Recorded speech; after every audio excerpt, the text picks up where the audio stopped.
हरे राम राम राम हरे हरे हरे कृष्ण कृष्ण कृष्ण हरे हरे हरे राम राम राम हरे हरे हरे कृष्ण कृष्ण कृष्ण हरे हरे हरे राम राम राम हरे हरे हरे कृष्ण कृष्ण कृष्ण हरे हरे हरे राम राम हरे हरे हरे कृष्ण कृष्ण कृष्ण हरे हरे हरे राम राम हरे हरे हरे कृष्ण कृष्ण कृष्ण हरे हरे बोला पुंडलिक वरदा हरी विठ्ठल श्री ज्ञानदेव तुकाराम पंढरनाथ भगवान की जय। मौली ज्ञानेश्वर महाराज की जय। जगद्गुरु संत तुकाराम महाराज की जय। जय जय रघुवीर समर्थ वक्रतुंड महाकाय सूर्यकोटि समप्रभ निर्विघ्नं कुरु मे देव सर्वकार्येषु सर्वदा सर्वमंगलमांगल्ये शिवे सर्वार्थसाधिके शरण्ये त्र्यंबके गौरी नारायणी नमस्तुते। गुरुर्ब्रह्मा गुरुर्विष्णू गुरुर्देवो महेश्वरा गुरुर्साक्षात् परब्रह्म तस्मै श्री गुरुवे नमः। वसुदेवसुतं देवं कंसचानूरमर्दनं देवकी परमानंदं कृष्णं वंदे जगद्गुरु। जयाचा जगी जन्मनामार्थ झाला, जयाने सदा वासनामात केला, जयाच्या मुखी सर्वदा नामकीर्ती, नमस्कार त्या ब्रह्मचैतन्यमूर्ती। जरी जरी वनदेणू आठवी वत्स नित्य, जननी करी कामे बालका पाशी चित्त, तदुपरी गुरुमाये लेखुरा ठेवी प्रेम, श्री सद्गुरु रामानंद तुम्हा प्रणाम। आहे तू जननी मदी नकळे अज्ञान मी लेकरू, गाली गे मम प्रेम पाखर सदा, दूरी नको बेदरू। प्रेमे वाहत मुक्त कंठ करुणी, नाही दुजे बंधन, प्रल्हादा गुरुराज यानिक तुम्हा माझे असो वंदन। जय जय रघुवीर समर्थ अनंत कोटी ब्रह्मांड नायक राजाधिराज सच्चिदानंद सद्गुरु श्री ब्रह्मचैतन्य रामानंद प्रल्हाद महाराज की जय। जय जय रघुवीर समर्थ। भाविक श्रोते, सत्संगधारा दुबई आणि भागवत विद्यापीठ पुणे यांच्या विद्यमाने चालू असलेल्या या श्रीमद भागवत कथेचा पहिल्या दिवसाचा आज हा तिसरा भाग आहे। तिसऱ्या भागाचं आज आपण चिंतन करणार आहोत। आपण काल पाहिलं की नैमिषारण्यामध्ये श्रीमद भागवत कथा प्रारंभ झाली आणि शुकाचार्याची जन्मकथा पाहून आपण व्यासाने श्रीमद भागवताची रचना केली। भागवताची रचना करून ही भागवत शुकाचार्याने शिकवली आणि अशा या शुकाचार्याने पुढे परीक्षिताला भागवत सांगितलं। आता या कथेचा या भागवताचा नायक असणारा परीक्षित हा पांडवाच्या कुळातला आहे, पांडवाच्या वंशातला आहे आणि म्हणून या कथानायकाचं पूर्ण जन्मवृत्तांत वंश कुळ याचं ज्ञान पुराणात असतं आणि म्हणून आपल्याला महाभारतातील यादवी युद्धापासून प्रारंभ केला म्हणजे आपल्याला या मूळ नायकाच्या वंशाचा विस्तार वंशाची कथा आपल्याला इथे पाहायला मिळते। हे महाभारतातील यादवी युद्ध कोणामध्ये झालं? धृतराष्ट्राचे पुत्र आणि त्यांचे चुलत भाऊ पांडव म्हणजे कौरव पांडव यांच्यात हे युद्ध घडलं। धृतराष्ट्र आणि पांडू हे भाऊ। धृतराष्ट्र जन्मांध असल्यामुळे राज्यपद पांडूला मिळालं, पण पांडू अल्पायुष्य ठरला, तरुणपणी त्याचा मृत्यू झाला। मग भीम, अर्जुन, युधिष्ठिर, नकुल, सहदेव यांचं पालनपोषण करण्याची काही काळ जबाबदारी धृतराष्ट्राकडे आली। पांडूच्या व धृतराष्ट्रांच्या मुलाला द्रोणाचार्यांनी क्षत्रिय विद्येत निष्णात केलं। पितामह भीष्माचार्याचं मार्गदर्शन मिळालं. धृतराष्ट्राचा थोरला मुलगा मात्र दुर्योधन पांडवाचा द्वेष करत असे. दुर्योधनाने या पंडूच्या पुत्रांचा हत्येचा कट रचला. त्यांची शालीन पत्नी द्रौपदीची विटंबना केली. दूत क्रीडेत त्यांना फसवलं. पांडवांना राज्य गमवावं लागलं. 12 वर्षाचा वनवास झाला. 1 वर्षाचा अज्ञातवास झाला. कृष्ण परमात्म्याने शिष्टाई केली, पण शिष्टाई फसली. दुर्योधनानं सांगितलं की पांडवाला युद्धाशिवाय सुईच्या टोकावर मावेल एवढी माती पण मिळणार नाही, आणि त्यामुळे युद्ध निश्चित झालं. युद्धावाचून दुसरा पर्याय नव्हता. आणि आज हे युद्धासाठीच समोरासमोर उभे आहेत कौरव आणि पांडव. दोन्ही सैन्याच्या समोर अर्जुनाचा रथ कृष्णानं आणून उभा केल्यानंतर आप्त स्वकीय या सर्वांना पाहून कृष्णाच्या मनामध्ये मोह निर्माण झाला, विषाद निर्माण झाला. श्रीकृष्ण परमात्माने गीता सांगून तो मोह, तो विषाद नाहीसा केला. त्यानं म्हटलं, भीष्माचार्य ज्यांनी आमच्या कुळाला सांभाळला, आमचा वंश वाढवला, नैष्ठिक ब्रह्मचर्य पालन केलं, अशा भीष्माचार्याला मी मारू? गंगा आणि शंतनू यांचे पुत्र भीष्माचार्य भूतलावरती अभिषेक नावाचा राजा आणि गंगा यांना ब्रह्मदेवाने शाप दिल्यामुळे ते भूतलावर आले. अभिषेक राजाने पांडवाच्या कुळात शंतनू म्हणून जन्म घेतला आणि स्वर्गात असणारे हे दोघं त्यांचा भूतलावर परत मिलाप झाला. ज्यावेळेस गंगा भूतलावर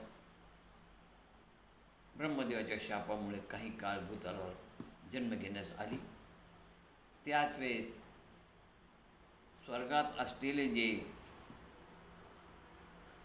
अष्टवसू आहे, या अष्टवसूलाही शाप दिला होता. कोणी दिला होता? तर त्यांना शाप दिला होता वशिष्ठांनी. वशिष्ठांची कामधेनू यांनी पळवली होती. या अष्टवसूंना शाप दिला. त्या अष्टवसूमध्ये द्यू नावाचा एक वसू प्रमुख होता आणि त्यानं हे सगळं काम केलं होतं. मग बाकीचे वसू म्हणाले की महाराज, आम्ही फक्त द्यू नावाच्या वसूबरोबर होतो, पण हे सगळं त्या वसूनच केलं होतं. आम्ही तुमच्या कामधेनूला पळवलं नाही, फक्त आम्ही त्याच्याबरोबर होतो, आम्ही काही केलेलं नाही. ठीक आहे म्हणाले, पण माझा शाप आहे, तुम्हाला एक जन्म भूतलावर, काही काळ का होईना, काही क्षण का होईना भूतलावर जन्म घ्यावा लागेल. मात्र या द्यूला एक पूर्ण आयुष्य भूतलावर घालवावं लागेल.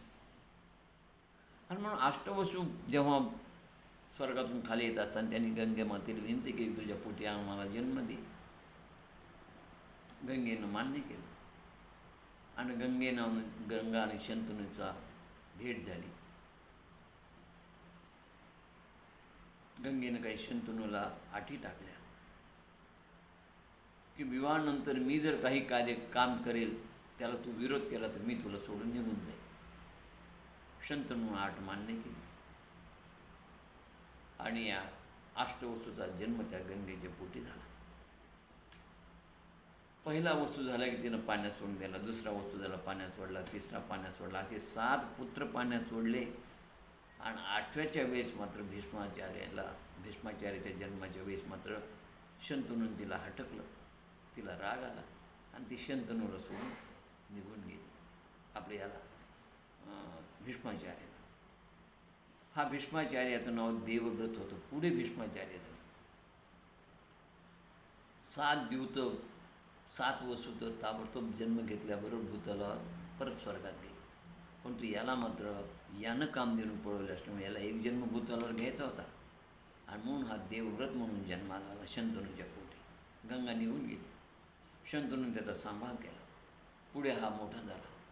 हा 6-7 वर्षात झाला असताना या शंतनूचं प्रेम मत्स्यगंधेवर बसलं आणि मग मत्स्यगंधेच्या पित्यानं आट घातली होती की जो माझ्याच मुलाला राजगादी प्राप्त व्हावी आणि तुमचा तो ज्येष्ठ पुत्र तो देवव्रत आहे तो राजगादीवर बसेल, त्यानं हक्क सोडावा. शंतनू नाराज झाले. शंतनू नाराज झाल्यानंतर शंतनूच्या नाराजीचं कारण जेव्हा भीष्माचार्याला कळलं तेव्हा भीष्माचार्याने स्वतः जाऊन गंगेच्या पित्याला, त्या कोळ्याला सांगितलं की मी राजगादीवर बसणार नाही, ही माझी माता राहील आणि तिचा जो पुत्र होईल तोच राजगादीवर बसेल. ते म्हणले ठीक आहे, तू बसणार नाही, पण उद्या तुझं लग्न झाल्यानंतर तुझा मुलगा तो राजगादीचा हक्कदार होईल ना. त्यावेळेस त्याने सांगितलं मी विवाहच करणार नाही. आणि अशी देवव्रतनं प्रतिज्ञा केल्यामुळं, या भीष्म प्रतिज्ञामुळे त्याचं नाव पुढे भीष्म पडलं. शंतनू आणि गंगेचा विवाह झाला. त्यांना चित्रांगद आणि विचित्रवरी नावाचे पुत्र झाले. त्या चित्रांगद आणि विचित्रवर्याचे हे धृतराष्ट्र आणि पांडू, जे समोरासमोर युद्धासाठी तयार होते. युद्ध झालं कौरव पांडवाचं. ज्या बाजूनं भगवंत तिकडनं विजय झाला, पांडवाचा विजय झाला. शेवटी युद्धाच्या वेळी नदीच्या किनारी भीमानं दुर्योधनाची मांडी फोडली आणि दुर्योधन दुःखानं विवळत असताना अश्वत्थामा तिथे आला. आणि अश्वत्थाम्यानं सांगितलं की मी आज रात्रीतूनच पाची पांडवाचे शिर धडा वेगळे करेल, ते झोपेत असताना, आणि ते तुला आणून दाखवेल, तेव्हा तू सुखानं प्राणत्याग करशील. त्याच्याशिवाय तुला सुखाने मृत्यू येणार नाही. आणि त्याप्रमाणे झोपेत असलेल्या पांडवाचे रात्रीतून मस्तक कापून ते दुर्योधनाला आणून देण्याचे नियोजन अश्वत्थाम्याने केलं. पण जाको राखे साईया मार सके ना कोय. भगवंत ज्याचं रक्षण करणार त्याला कोण मारणार, कोण ठार करणार. शरदाचं चांदणं टिपूर पडलं होतं, सहजच भगवंत या पाची पांडवाला म्हणाले की आपण गंगातीरी फिरायला जाऊ. पांडवाचा कृष्णावर दृढ विश्वास होता. कृष्ण सांगेल ती पूर्व दिशा. पांडव स्वतंत्र नव्हते, ते कृष्णाच्या अधीन होते. पांडवांनी सांगितलं ठीक आहे, म्हणाले आपण फिरायला जाऊ. कृष्ण परमात्माने हेच पांडवाच्या मुलांना म्हटलं, द्रौपदीच्या मुलांना म्हटलं की चला आपण गंगातीरी फिरायला जाऊ. पण त्यांनी सांगितलं नाही, कारण पोटबुद्धीच ती ठरली. ते मुलं म्हणाले तुम्ही जा, आम्ही येत नाही, आम्हाला झोप येते. आणि शेवटी ती झोप झोप ठरली. पांडव समजून द्रौपदीच्या 5 मुलांचं मस्तक छाटून त्यांनी दुर्योधनाला नेऊन भेट ती दाखवली. दुर्योधनाला आवडलं नाही. दुर्योधन म्हणाला अरे माझं पांडवाशी वैर होतं, या बालकांशी नाही. तू तर पांडवाचा वंश शिल्लक ठेवला नाहीस. अरे अरे, हे महाभयंकर पाप पाहून लोक माझी निंदा करते, तुझे काय केलंस, असं म्हणून त्यानं दुःख करत करत प्राणत्याग केला. जेव्हा द्रौपदीला ही बातमी कळली तेव्हा तिनं खूप दुःख केलं. आणि त्याच वेळेस अर्जुनानं प्रतिज्ञा केली की ज्या नराधामानं हे कृत्य केलं असेल त्याचं मस्तक तोडून त्याच्या मस्तकावर पाय ठेवून तू स्नान कर, तेव्हाच मला समाधान वाटेल. आणि म्हणून ज्याने हे कृत्य केलं त्याचा पाठलाग करण्यासाठी, त्याचा शोध घेण्यासाठी अर्जुन रथातून निघाला. कृष्ण परमात्मा सारथ्य करत होते. कृष्ण परमात्माच्या लक्षात आलं हे कार्य अश्वत्थाम्याशिवाय दुसरं कोणाचं नाही. म्हणून त्यांनी अश्वत्थामा पळून जातो त्याचा पाठलाग केला. त्याने ब्रह्मास्त्राचा प्रयोग केला. ब्रह्मास्त्र परत घेण्याची विद्या त्याला अवगत नव्हती. म्हणून कृष्ण परमात्मानं अर्जुनाला सांगितलं की तू ब्रह्मास्त्र सोडून त्या ब्रह्मास्त्राचं निवारण करतो, ब्रह्मास्त्र ते नष्ट कर.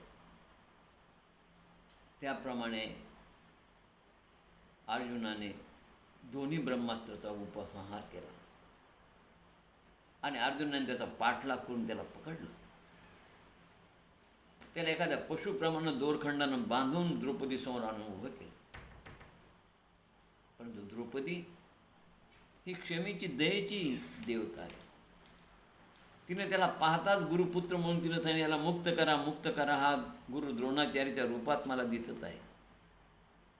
अहो, त्या कृपीला, गौतमीला किती वाईट वाटेल. गौतम ऋषीची बहीण असणारी ती गौतमी, कृपाचार्याची पत्नी असणारी ती कृपी, तिची ही एकुलती एक संतान आहे.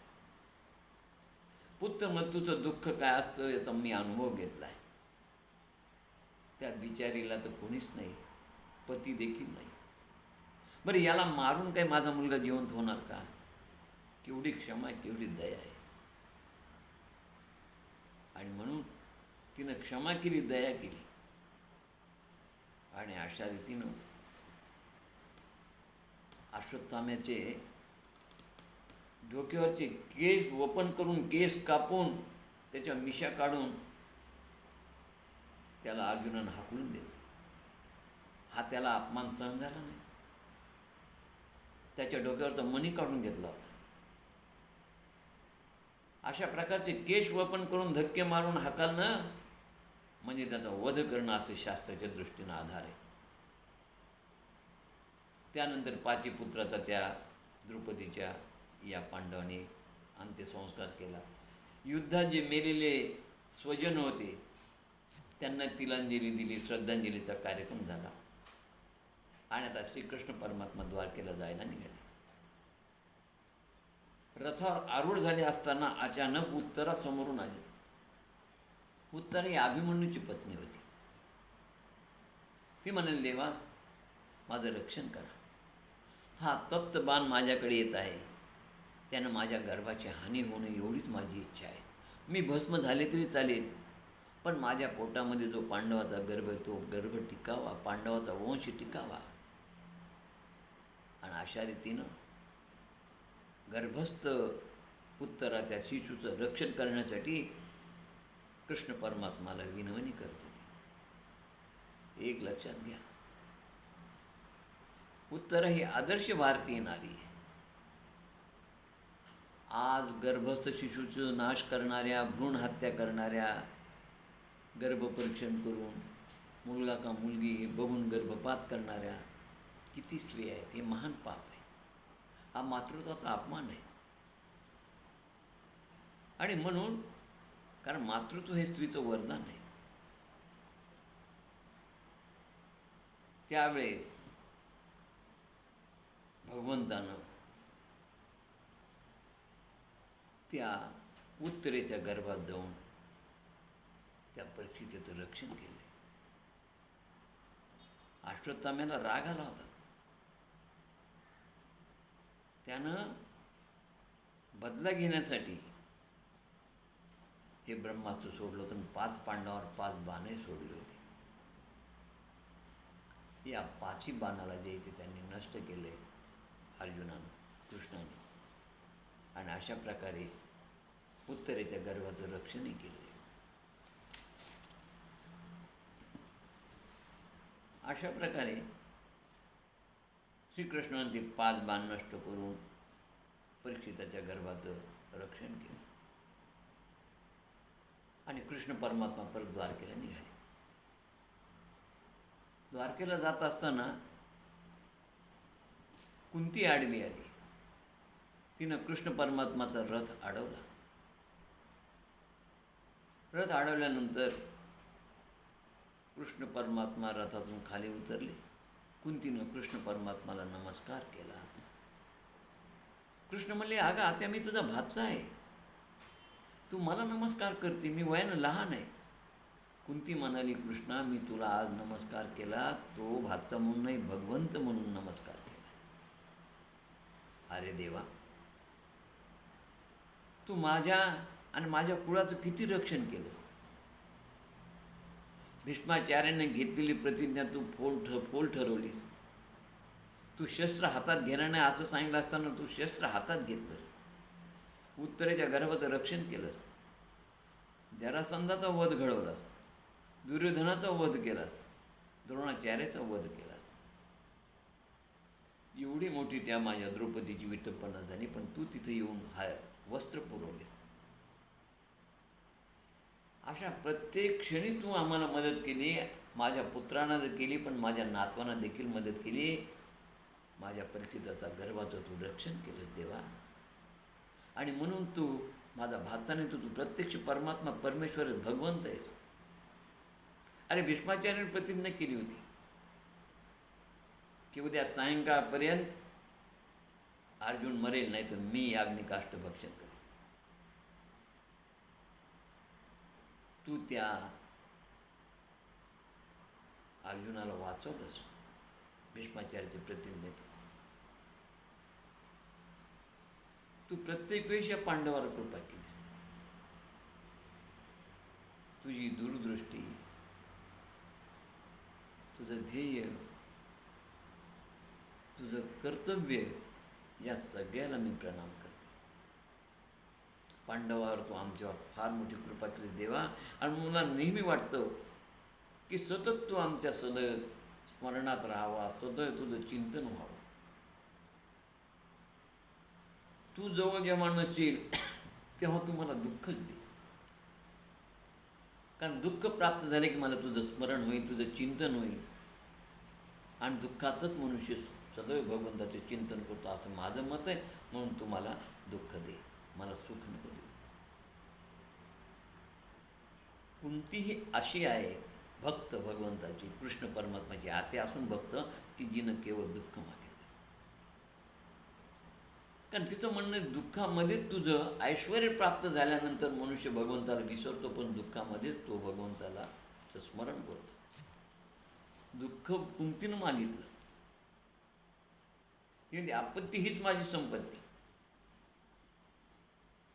परंतु सर्वसामान्य माणसं दुःख मागायला तयार नाहीत भगवंताला. भगवंताला म्हणतात दुःख नको, अरे दुःख तू क्षणात नाहीसं कर देवा आमचं. आणि म्हणून सारे भक्त भगवंताला आर्जव करतात, विनंती करतात की भक्त जनों के संकट दुःख न में दूर करे, ओम जय जगदीश हरे. भक्तांचे क्षणात सगळे संकट दूर करे देवा, अशी त्या जगदीशाची प्रार्थना करतात. पण कुंती केवळ एकच अशी आहे की जिनं भगवंताला दुःख मागितलं. कबीरदासजी म्हणतात, अरे दुख में सुमिरन सब करे, सुख में करे न कोय. सुख में सुमिरन करे तो दुःख ऐको होय.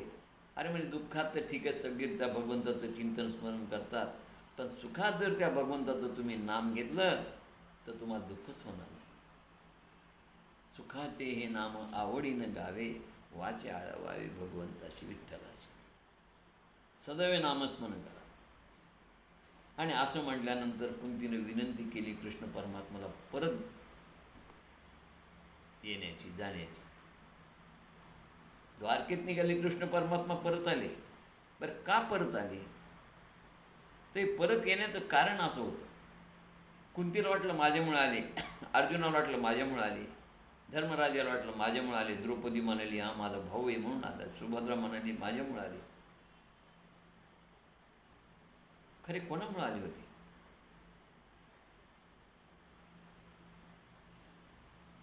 त्या कुंतीला वाटलं की मीच विनंती केली. अर्जुन म्हणला नाही नाही, माझा सखाय म्हणून आला. धर्मराज म्हणजे माझं राज्य कारभार पाहण्यासाठी आला आहे. द्रौपदी म्हणली फुकट नाही, सख्खी बहीण आहे, पाठीवर पाय देऊन आली. सुभद्रा म्हणली सख्खी बहीण असली तरी खरा तो आला तर माझ्यामुळे आला. का? भरजरी ग पितांबर दिला फाडून. अगं त्या कृष्ण परमात्माच्या बोटाला धार लागली तेव्हा मी भरजरीचं पितांबर पाडून दिलेलं आहे, आणि म्हणून तो आलेला आहे. अशा रीतीने प्रत्येकजण समजू लागलो माझ्यामुळे आला, माझ्यामुळे आला, माझ्यामुळे आला. परंतु ते आले होते खरे भीष्माचार्यासाठी. कारण भीष्माचार्यांना उत्तरायणामध्ये देह ठेवायचा होता. आज 57 दिवस झाले भीष्माचार्य युद्धापासून, शिखंडीनं बाण मारल्यापासून आणि अर्जुनाचे इतर सगळे बाण त्यांच्या अंगात घुसले होते. असे 84 बाण त्यांच्या अंगात होते. शिखंडीनं बाण मारल्याने ते खाली पडले. खाली पडल्यानंतर पण इच्छा मरणे असल्यामुळे त्यांनी त्यावेळेस त्यांचा मृत्यू त्यांनी येऊ दिला नाही. त्यांचं नाही, मला उत्तरायणामध्येच मृत्यू यावा. त्यांच्या काही अटी होत्या इच्छा मरणे असल्यामुळे. उत्तरायणामध्ये मृत्यू यावा, त्यावेळेस माझा कृष्ण परमात्मा माझ्यासमोर असावा, गंगेच्या तटावरच मी असावा, समोर यमुनेचा बंशीबट असावा आणि माझा कृष्ण परमात्मा जवळ असावा. आणि त्यावेळेस कृष्ण परमात्मानं बासरीची धून वाजवावी आणि मी कृष्ण कृष्ण कृष्ण म्हणत माझा प्राण जावा. अशा प्रकारची इच्छा त्यांची होती. आणि म्हणून भीष्माचार्य म्हणतात इतना तो करना स्वामी, इतना तो करना स्वामी जब प्राण तन से निकले. गोविंद नाम लेकर फिर प्राण तन से निकले। श्री गंगा जी का तट हो, यमुना का बंशी बट हो, मेरा सावरा निकट हो जब प्राण तन से निकले। उस वक्त जल्दी आना, नहीं श्याम भूल जाना, बंशी की धून सुनाना जब प्राण तन से निकले। आणि म्हणून उत्तरायणाच्या वेळी आपला देह जावा ही त्यांची इच्छा होती आणि म्हणून कृष्ण परमात्मा त्या भीष्माचार्याला दर्शन देण्यासाठी परत आले. अशा रीतीनं कृष्ण परमात्माने त्यांना दर्शन दिलं आणि दर्शन दिल्यानंतर उत्तरायणामध्ये भीष्माचार्याने देह ठेवला. अशा प्रकारे उत्तरायणामध्ये त्यांचा देह ठेवला गेला. यानंतर उत्तरायणामध्ये त्यांनी देह ठेवल्यानंतर बघा सगळे हे पाची पांडव वगैरे सगळे झाले. धर्मराज यांना राज्याभिषेक झाला. धर्मराज राजे झाले. राज्यकारभार आनंदानं पाहू लागले. आणि त्याच वेळेस काय झालं योगायोगानं की काही कालावधीनंतर परीक्षिताचा जन्म झाला. परीक्षिताचा जन्म झाल्यानंतर ब्राह्मणाने त्याचं जातक संस्कार केले. कुंडलीप्रमाणे त्याचं भविष्य सांगितलं की गर्भामध्ये विष्णूनं रक्षण केल्यामुळे याचं नाव विष्णुरथ होईल. परंतु परीक्षिती नावानं तो प्रसिद्ध होईल. परीक्षिती म्हणजे परीक्षा घेणारा. मी मातेच्या गर्भात असताना माझं रक्षण कोणी केलं म्हणून तो जन्मल्यापासून प्रत्येकाची परीक्षा घे. हात नव्हता ना माझं रक्षण करणारा गदा घेऊन, हात नव्हता ना. अशा प्रकारे परीक्षा करणारा म्हणून त्याचं नाव परीक्षित होईल. उत्तम प्रकारे प्रजेचं पालन करेल. सत्य बोलणारा, पराक्रमी आणि पृथ्वीसारखा क्षमाशील राजा राहिला. खूप सहनशील असेल, कृपळ असेल, धैर्यवान असेल, निष्ठावान असेल. अनेक अश्वमेध यज्ञ करेल. धर्माच्या रक्षणासाठी दुष्टांचे निर्दालन करेल आणि हा कलीचा निग्रह करेल. पण याला तक्षक नाग चावेल आणि तक्षक नाग चावल्यानंतर श्रीहरीची कृपा म्हणून हा 7 दिवसात मुक्त होईल. आजचं भविष्य त्याचं सांगितलं. परीक्षिताचा जन्म झाला. सर्वांना आनंद झाला. धर्मराजे अत्यंत आनंदानं राज्यकारभार पाहू लागले. त्याच वेळी विदूर आले. कुठं गेले होते विदूर? 36 वर्ष झाले विदूर पायी तीर्थयात्रा करत होते. कोण होते हे विदूर? विदूर हे पांडवांचे काका होते. हस्तिनापुराचे पूर्वचे प्राईम मिनिस्टर होते. पंतप्रधान होते. Prime minister of Hastinapur. पूर्वजन्मीचे हे यमराज होते.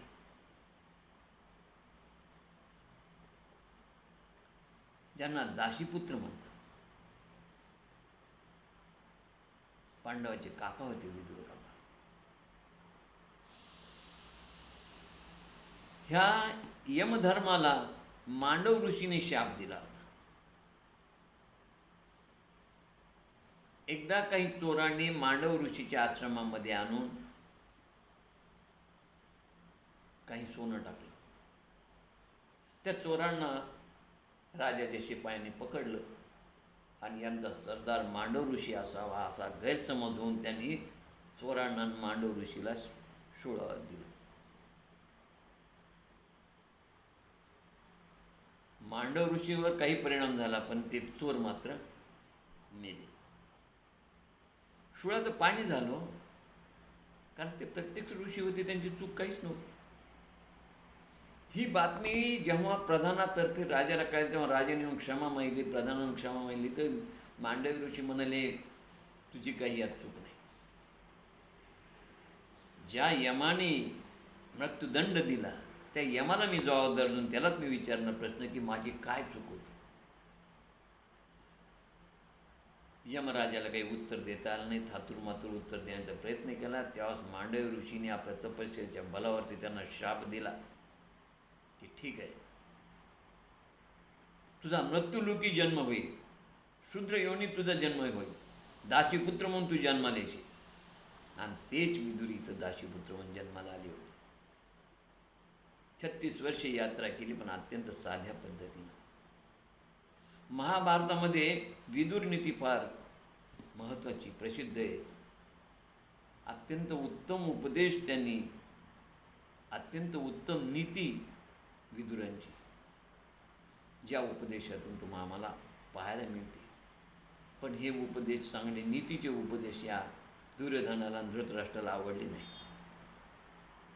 आणि जेव्हा मग युद्धाची विशिष्टही फसली, त्यावेळेस मग त्यांच्या लक्षात आता युद्ध निश्चित, आणि या युद्धामध्ये आपल्याला युद्ध करायचं नाही, म्हणून ते तीर्थयात्रेला निघून गेले. पंतप्रधान पदच सोडले, त्यांनी तीर्थयात्रा केली. 36 वर्षानंतर ते आले होते. आल्यानंतर त्यांनी पाहिले धृतराष्ट्र गांधारी अजून इथेच आहे. त्यांनी संपूर्ण त्यांचं चिंतन केलं. त्यांच्या लक्षात आलं की आजच्या 5व्या दिवशी यांचा देहत्याग करणार ते, आणि हे अजून नामस्मरण करण्यासाठी वानप्रस्थ आश्रमात गेले नाही, वनात गेले नाही. म्हणून त्यांनी येऊन त्या दोघांना उपदेश केला. मी तुम्हाला मुद्दाम समजावून सांगण्यासाठी आलो आहे. अरे तुमचं शरीर गरीब गात्र झालं आहे, काळ तुमच्या डोक्यावर धिरट्या घालत आहे, शेवटच्या क्षणापर्यंत तुमच्या मुखामध्ये भगवंताचं नाम नाही. किती दिवस तुम्ही असं राहणार, तुमचं वय झालं, आणि किती काळ तुम्ही दुसऱ्या तुकड्यावर जगणार. धृतराष्ट्र म्हणाला, माझी पुतणे फार चांगली आहेत, माझी फार सेवा करत आहेत, मला त्यांना सोडून जा वाटत नाही. त्यावेळेस विदुर काका म्हणाले, तुम्हाला जा वाटत नाही, आता तुम्हाला पुतणे गोड वाटतात, आवडू लागले. आठवते का ते दिवस? पांडवांना मारण्याचे किती प्रयत्न तुम्ही केले हो. अग्नीत जाळण्याचा प्रयत्न केला, भीमावर विषाचा प्रयोग केला, द्रौपदीची विटंबना केली, त्यांची भूमी धन हडप केलं, आणि त्यांचे तुकडे तुम्ही जपता. हा तुमचा मूर्खपणा आहे. तुमचा देह गलितगात्र झाला आहे, जीर्ण झाला आहे, देह सोडून नवीन देहात जाण्याची तुमची वेळ आलेली आहे. विदुराचा उपदेश धृतराष्ट्राला, पण हे निमित्त धृतराष्ट्र, खरा तर तुम्हा आम्हालाच. आणि मग विदुराचा उपदेश ऐकून धृतराष्ट्राने गांधारी हिमालयात दक्षिणेमध्ये सप्तस्त्रोतात या तीर्थावरती नामस्मरण करत तिथं देहत्याग करण्यासाठी गेले. दुसऱ्या दिवशी धर्मराज युधिष्ठिर संध्या वगैरे पूजा करून नित्यनेमानं राजमहालात आले, तर धृतराष्ट्र गांधारी दिसले नाही, विदुर दिसले नाही. संजयला विचारलं, पण संजय म्हटलं मला माहीत नाही कुठे गेले. पण त्याच वेळेस नारद महर्षी आले. नारद आणि तुंबरू यांनी येऊन धृतराष्ट्राला समजावून सांगितलं, अरे आजच्या 5व्या दिवशी ते देहत्याग करणार,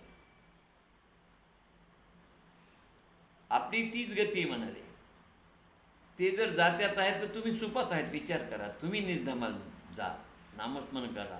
आता कलियुग प्रारंभ होत आहे. कृष्ण परमात्मा निजधमाल गेलेला आहे. कृष्ण परमात्माच्या भीतीसाठी अर्जुन गेला होता, अर्जुन अजून आलेला नव्हता. पण भूतलावरती काही अरिष्ट सूचक उत्पात होऊ लागले, भूकंप होऊ लागले, ऋतूमध्ये बदल झाला होता, तापमान वाढलं होतं, पाण्याची कमतरता झाली होती, रोगराई वाढली होती, खोटं बोलणाऱ्यांची संख्या झाली होती, चोऱ्या होऊ लागल्या, लाभाडी होऊ लागल्या. त्यावेळेस यांच्या लक्षात आलं की कृष्ण परमात्मा निजधामाला गेले आणि आता कलियुग प्रारंभ होत आहे.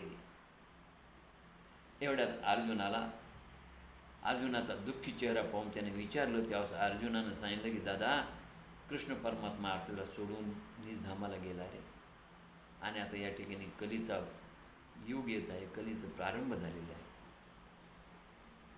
आणि मग हे सगळं ऐकल्यानंतर याने स्वर्गरोहणाची निश्चिती केली. धर्म, भीम, अर्जुन, नकुल, सहदेव, द्रौपदीसह हिमालयात जाऊन त्यांनी देहत्याग करायचा ठरवला. पण तत्पूर्वी जाण्या अगोदर त्यांनी परीक्षिताला राजगादीवर बसून त्याचा राज्याभिषेक केला. अशा रीतीने परीक्षिती राजा झाला. परीक्षिती राजा झाल्यानंतर तो उत्तम प्रकारे राज्य करू लागला. उत्तराची कन्या इरावती, उत्तरा आई आणि उत्तर हा मामा होता. म्हणून उत्तरची कन्या इरावती, उत्तराचा भाऊ उत्तर, हिच्यासोबत म्हणजे मामाच्या मुलीसोबत त्याचा विवाह झाला. त्याला जन्मेजयासह 4 पुत्र झाले. त्याने 3 अश्वमेध यज्ञ केले. एक दिवस त्याने राज्यात फेरफटका करत असताना पाहिलं की शूद्र असा तो कली त्यानं राजाचं रूप धारण केलं होतं. गाईला आणि बैलाला ताडण करत होता. आता भागवतामधल्या सगळ्या कथा रूपक आणल्या. ही गाय म्हणजे पृथ्वी रूपक आहे आणि बैल म्हणजे धर्म. गाईला ताडण करत होता म्हणजे पृथ्वीवर असलेल्या सज्जनांना हा कली ताडण करत होता. याचा अर्थ असा आहे या रूपकाचा की दुष्ट, दुर्गुणी, दुराचारी, कलीच्या प्रभावानं प्रेरित झालेले तमोगुणी, रजोगुणी, दुष्ट, आसुर वृत्तीचे, निर्दयी लोक, हे सगळे कलीचे प्रवृत्त, कलीच्या गटाचे, कलीच्या प्रभावानं प्रभावित झालेले, कलीच्या ग्रुपचे असे दुष्ट, दुर्गुणी लोक समाजामध्ये 75%. परंतु सात्विक लोक समाजामध्ये पृथ्वीवरती 25% आहेत. आणि या 25% लोकांना हे 75% लोक त्रास देतात. म्हणून हा कली ते रूपामध्ये त्या गाईला ताडण करू लागला.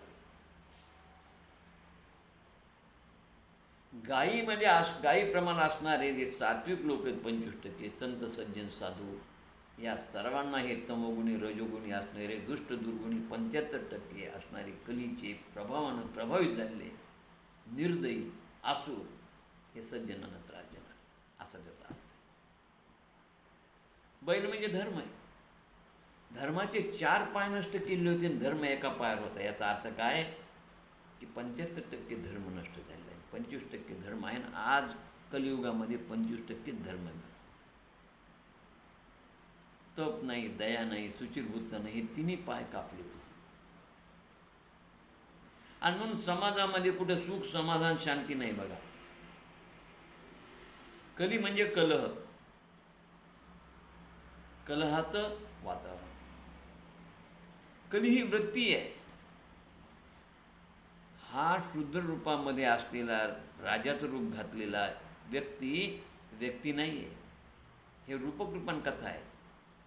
पण समाजामध्ये अशा प्रकारची वृत्ती आहे दुष्ट, दुर्गुणी, दुराचाराची.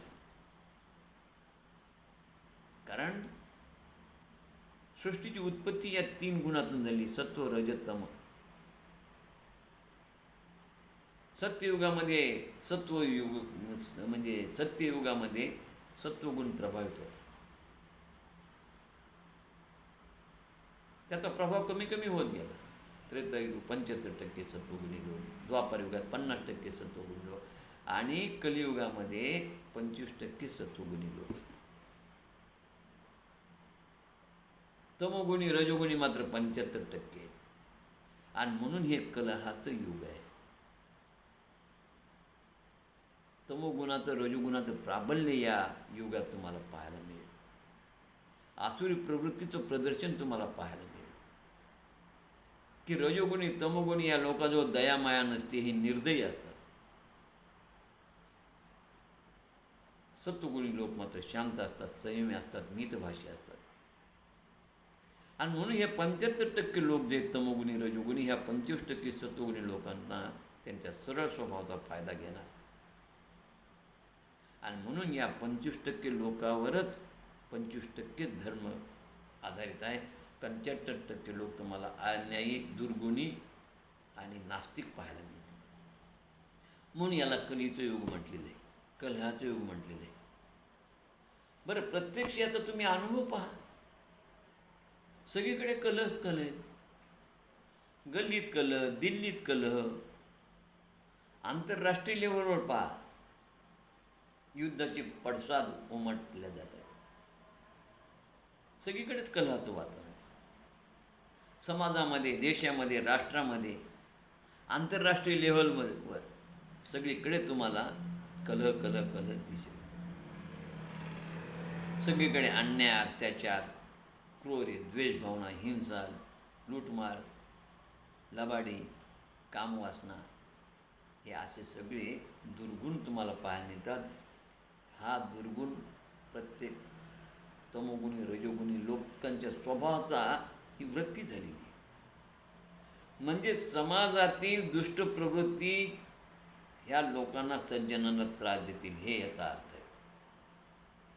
वृत्तपत्रातल्या बातम्या पहा, खून, दरोडे, मारामाऱ्या, बलात्कार, अरे अरे. द्वापार युगाचा अंत झाला तेव्हा ब्रह्मदेवासमोर कली येऊन उभा राहिला, प्रगटला. दिसायला म्हणले काळा कुट्ट होता, पिशाच्यासारखा क्रूर चेहरा होता, विचारहीन, अंतःकरणहीन, निर्दयी, कलप्रिय, द्वेषी स्वभावाचा असा तो कली ब्रह्मदेवाला म्हणाला की आता भूमीवर मी जाणार आणि माझा काळ येणार आहे, कलियुग येणार आहे. मग या काळामध्ये मी सगळीकडे भूतलावरती अशांतता निर्माण करणार. माझ्या काळाचं वैशिष्ट्य राहील. आता त्याच्या हातामध्ये, एका हातामध्ये जिव्हा होती, जीभ, आणि दुसऱ्या हातामध्ये लिंग होतं त्याच्या हातात. तो वेडेवाकडे हावभाव करून सांगत होता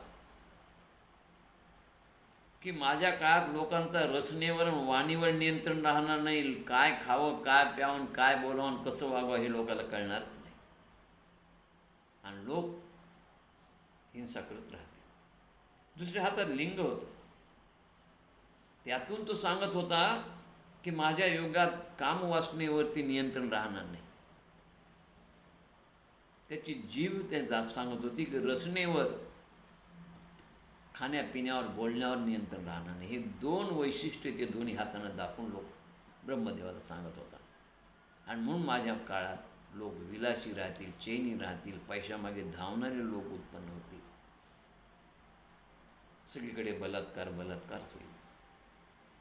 अशा प्रकारचं सगळं वातावरण निर्माण होईल. कारण कलियुग म्हणजे माझं युग आहे, माझा काळ आहे. आणि म्हणून या कलियुगातून जर कोणाला, आपल्याला जर कुटुंबाला आपला जर बचाव करावाचा असेल, बचाव व्हावा असं वाटत असेल, तर भगवंताला शरण गेल्याशिवाय पर्याय नाही. आणि भगवंताला आवडेल असं वागावं, त्याचं नामस्मरण चिंतन करावं, सदाचरण वागावं.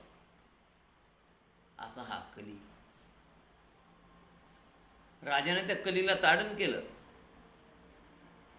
आणि कली राजाला शरण आला.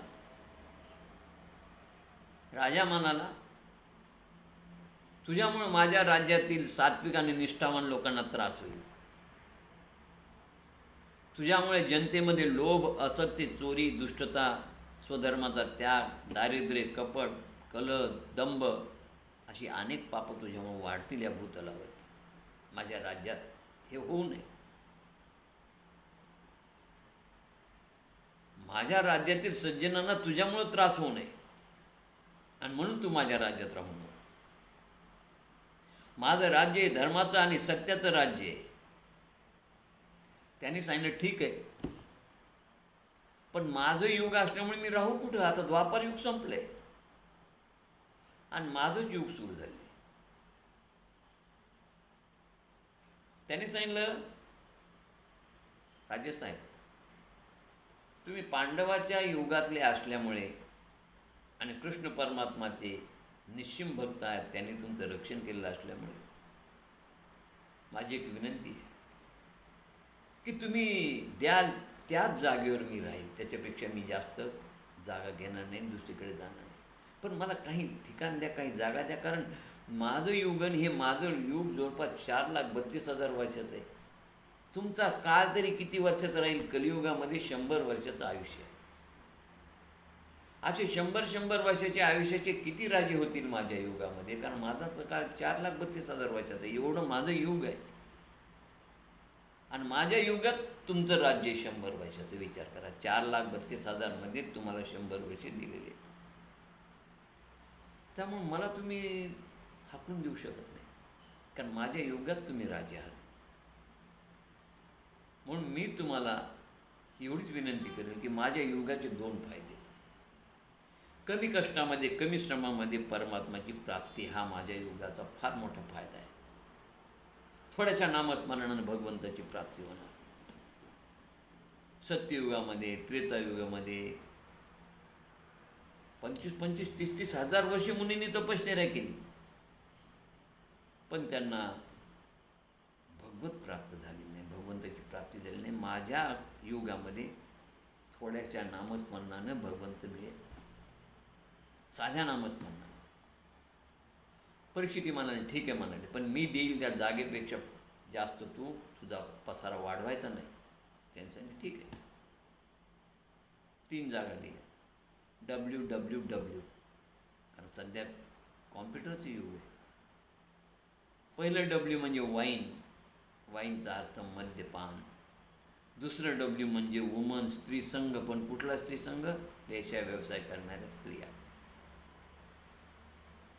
म्हणजे जिथं मद्यपान आहे, द्यूत आहे, दारूचा अड्डा आहे, ती एक जागा दिली. आणि दुसरी जिथं वेश्या व्यवसायाचा होतं ती एक जागा दिली.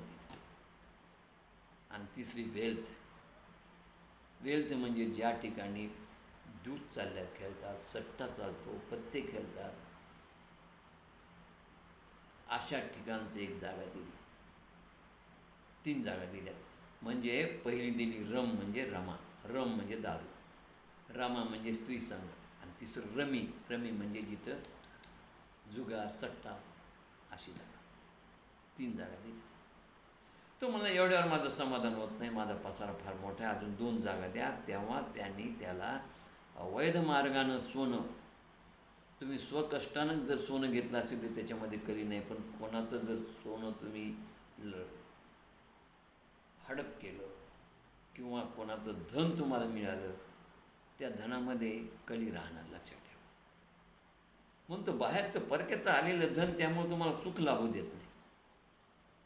एखादी सोन्याची वस्तू कोणाची सापडेल, तुम्ही जर कोणाला दिली नाही तर त्याचं तुम्हाला सुख मिळणार नाही, कारण त्या सोन्यामध्ये तो कली असतो. आणि 5वी गोष्ट दिली जिथं नेहमी तंटे, बखेडे, हिंसा, कटकटी, वादविवाद, नैराश्य, निगेटिव्ह विचार, हे एक म्हणजे तुम्हाला 5वं ठिकाण. म्हणून लक्षात ठेवा, जिथं निगेटिव्हिटी आहे, निगेटिव्ह विचार आहे, तिथं कलीचा प्रवेश होत असतो. त्यामुळं सकारात्मक विचार करा. आणि अशा रीतीने या 5 जागा दिल्या. आणि एके दिवशी परीक्षित राजा आपल्या कोशागारात आला की माझ्या वाडवडिलांनी काय संपत्ती माझ्यासाठी ठेवली पाहावी, म्हणून त्यानं ती संपत्ती शिपायाला सांगितलं. शिपायानं ते मोठं जे ते कोशागार होतं, ट्रेझरी, पैसा जिथं आहे ते उघडलं, धनाचं कोठार. त्यानं पाहिलं भरपूर सोनं नाणं जमा झालेलं होतं. एक लाकडी पेटी पाहिली. ती लाकडी पेटीत काय त्यानं विचारलं तर त्या शिपायानं सांगितलं, तो सिनियर शिपाई होता, तो म्हणाला धर्मराजांनी जेव्हा स्वर्गारोहणाला गेले, तुम्हाला राज्याभिषेक केला, त्या अगोदर धर्मराजांनी मला येऊन सांगितलं की ही पेटी परीक्षिताला फोडू देऊ नको आणि यातली वस्तू पाहू देऊ नको. पण याच्या मनामध्ये अशी भावना उत्पन्न झाली की पाहू देऊ नको, या पेटीत काय. आणि म्हणून त्यानं त्याला सांगितलं, राजा मी आहे का तू आहे. ते म्हणाले साहेब तुम्ही आहेत. फोड म्हणले ती पेटी. आणि ती पेटी फोडल्याबरोबर आतमध्ये एक सोन्याचा मुकुट सापडला, अत्यंत उत्तम कारागिरीनं बनवलेला. तो सोन्याचा मुकुट या राजाला आवडला. त्यानं तो डोक्यावर घातला. तो होता जरासंधाचा मुकुट. भीमानं जरासंधाचा वध केला तेव्हाच तो जरासंधाचा पुत्र म्हणत होता, ही माझ्या राजगादीचा, माझ्या राज्याचा मुकुट आहे, हा नेऊ नका. परंतु भीमानं ऐकलं नाही. बळजबरीनं अवैध मार्गानं तो सोन्याचा टोप घेऊन आले आणि म्हणून धर्मराजाला माहीत होतं की अशा अवैध मार्गाने आलेल्या सोन्यामध्ये कली असतो, याचा उपयोग कोणी करू नये म्हणून त्यानं तो पेटी ठेवला. पण तो परीक्षितानं तो डोक्यावर घातला आणि डोक्यात घातल्याबरोबर डोक्यामध्ये कली प्रकट झाला, कली शिरला आणि राजेसाहेब मुकुट घालून शिकारीला गेले. कधी एवढे पशुपक्षी न मारणारे, पण आज त्यांनी एवढे प्राणी मारले, एवढे पक्षी मारले, एवढे पशु मारले की सगळ्या बरोबरच्याला आश्चर्य वाटवलं, पण कोणाला कळेना राजामध्ये हा बदल का झाला. हा सगळ्या त्या सोन्याच्या टोपाचा कलीचा प्रभाव. तिथून तो राजा सरळ शमीक ऋषीच्या आश्रमात आला. खरं म्हणजे हा टोप घालण्याच्या अगोदरचा राजा आणि टोप घातल्यानंतर राजात झालेला परिणाम. अहो, राजा संयमी होता, शांत होता, प्रजाहितदक्ष होता, ऋषीमुनींचा आदर करणारा होता, सज्जनांचं रक्षण करणारा होता आणि अहिंसावादी होता. पण त्याने आज किती हिंसा केली. ऋषीचा मुनींचा आदर करणारा शमीक ऋषीच्या आश्रमात आला तर हार फूल तुरे घेऊन येणार, शमीक ऋषीच्या पायावर लोटांगण घालणारा, त्यांना वंदन करणारा, शमीक ऋषीला आल्याबरोबर नजराना घेऊन येणारा. शमीक ऋषीचा आश्रमच राजाच्या नजराण्यावर चालायचा, पैशावर चालायचा. असे सगळे आश्रम राजा चालवत होता, भरभरून आश्रमाला दान देत होता. असा हार फुले आणून त्यांच्या पायावरती वंदन करणारा राजा. पण आज उलट घडलं होतं. राजाच ऋषीकडनं अपेक्षा करू लागला, ज्या राजानं कधी ऋषीकडनं अपेक्षा केली नाही. मला आसन दिलं नाही, मला पाणी दिलं नाही, मला कंदपूर्ण दिलं नाही, मला विचार नाही, ध्यान करतायत, ढोंगी येत वगैरे वगैरे. राजाला राग आला त्या परीक्षिताला आणि त्यानं बाहेर जाऊन मेलेला साप त्या ऋषीच्या गळ्यात घातला. कधी ना असं करणारा राजा, पण हे कलीच्या प्रभावामुळे घडलं. जेव्हा त्याचा पुत्र शृंगी यांना कळालं, त्या शृंगीनं शाप दिला की ज्या नराधामानं अनितीनं वागणाऱ्या राजानं माझ्या पित्याच्या गळ्यात मेलेला साप घातला, त्याला 7 दिवसात तक्षक नाग चावून त्याला मृत्यू येईल. अशा रीतीनं शाप दिला. शाप दिल्यानंतर राजाला ही बातमी कळाली आणि राजा घरी आला. घरी आल्यानंतर राजानं टोप बाजूला काढून ठेवला की एकदम राजाला वाईट वाटलं आणि पश्चाताप झाला. अरे अरे, मी हे काय केलं, भयंकर मोठं मी पाप केलं, माझी मतिभ्रष्ट झाली, मी ऋषीचा अपमान केला, ज्या ऋषीला हार तुरे नेणारा, वंदन करणारा, त्या ऋषीची पूजा करणारा, पण माझ्या हातून असं का घडलं. तेव्हा राजाला कळालं की ऋषीच्या पुत्राने तुम्हाला शाप दिला. ठीक आहे म्हणले, फार छान झालं म्हणले, आता मी प्रायोपोषण करणार, 7 दिवस उपोषण करणार आणि प्राणत्याग करणार. आणि म्हणून राजानं आपल्या पुत्राला जन्मेजयाला राज्याभिषेक केला आणि तिथून तो जवळ असलेल्या एका वनात आला. त्या वनाचं नाव पुढे शुकताल झालं. तिथं अनेक ऋषीमुनी आले. त्या सगळ्या ऋषीमुनींनी त्याने सांगितलं मला 7 दिवसात मुक्ती हवी. राजा गंगा किनारी आला, कळाल्यानंतर सगळे लोक आले, पण 7 दिवसात मुक्ती कशी मिळणार. विद्वान ज्ञानी ऋषी होते, पण कोणाचं काही हिंमत होईना. शेवटी नारद, त्यांच्या मनामध्ये इच्छा निर्माण झाली. नारद, त्यांना कळालं की या वनामध्ये शुकाचार्य आले आणि शुकाचार्य वैराग्य वृत्तीचे आणि ते यातून राजाला वाचवतील म्हणून त्यांनी शुकाचार्याला येऊन विनंती केली. आणि मग शुकाचार्य तिथं आले. आल्याबरोबर शुकाचार्याची त्या ठिकाणी पूजा वगैरे केली राजाने. आणि पूजा करून राजाने सांगितलं की माझ्या हातून अशा प्रकारचं पाप घडलेलं आहे, अजाणतेपणे चूक झाली आहे, कलीचा परिणाम झाला आणि मला ब्राह्मणाच्या पुत्राने शाप दिला आहे आणि म्हणून मी सर्वस्वाचा त्याग करून या गंगा किनारी आलो आहे. 7 दिवसात मला मृत्यू येणार आहे, तर या मृत्यूतून मुक्त होण्यासाठी मला तुम्ही मार्गदर्शन करा. तर ते म्हणजे ठीक आहे म्हणाले. वंदन केल्यानंतर त्यांनी विचारलं की आपण परमहंस ज्ञानी आहात म्हणाले.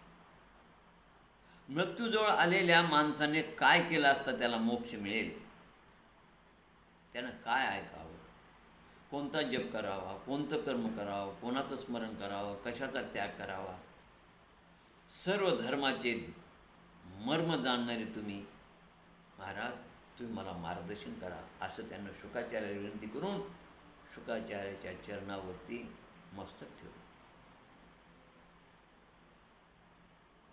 त्यावेळेस शुकाचार्य म्हणाले, हा प्रश्न लोकहिताचा आहे म्हणाले.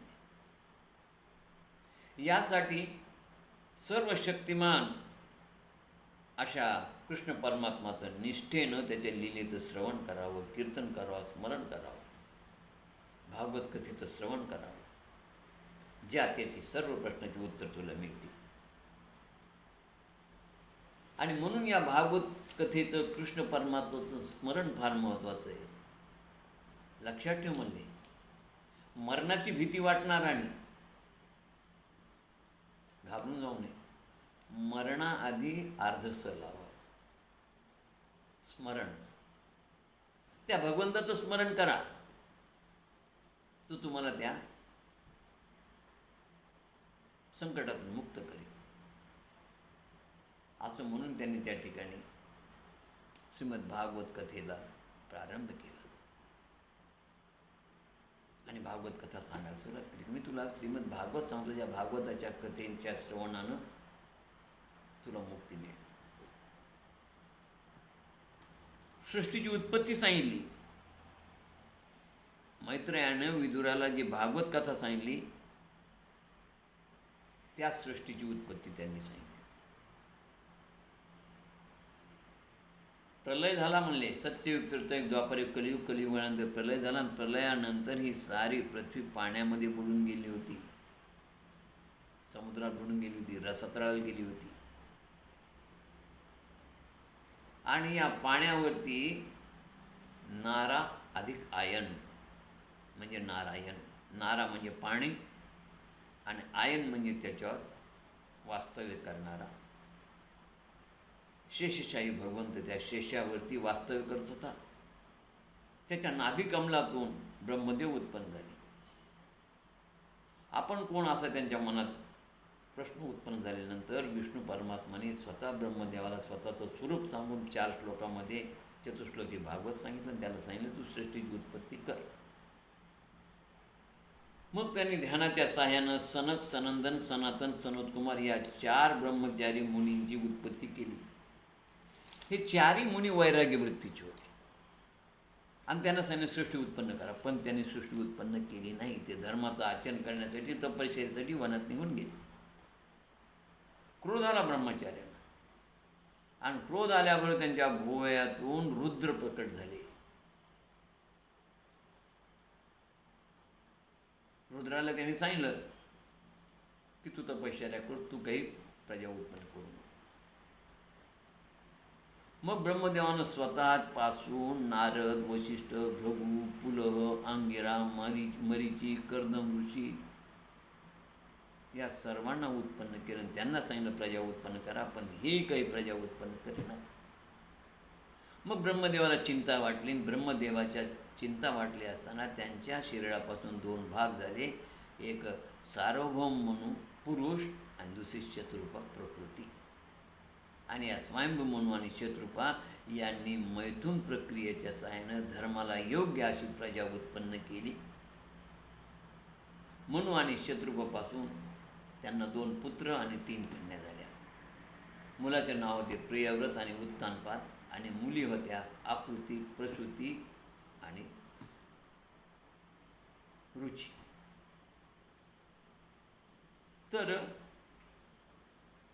ही आकृती रुची ऋषीला दिली. आकृती देव होती, प्रसूती 3 कन्या आणि प्रियव्रत आणि उत्तानपाद 2 मुलं. तर आकृती ही त्यांनी रुची ऋषीला दिली, देवहूती कर्दम ऋषीला दिली आणि प्रसूती दक्ष प्रजाला दिली, दक्ष प्रजापतीला. अशा रीतीने या 3ही कन्याने, या 2ही पुत्रांनी प्रजेची उत्पत्ती सुरू केली. आता प्रजेची उत्पत्ती सुरू झाल्यानंतर प्रजेनं राहायचं कुठं? सगळी पृथ्वी पाण्यामध्ये होती, प्रजेला राहायला जागा नव्हती. आणि मग त्या अशा स्वयंभू म्हणून ब्रह्मदेवाला विनंती केली की देवा, आता माझे हे पुत्र संतती, मुलं संतती उत्पन्न करतात, प्रजा उत्पन्न करतात, पण प्रजेला राहायला जागा नाही.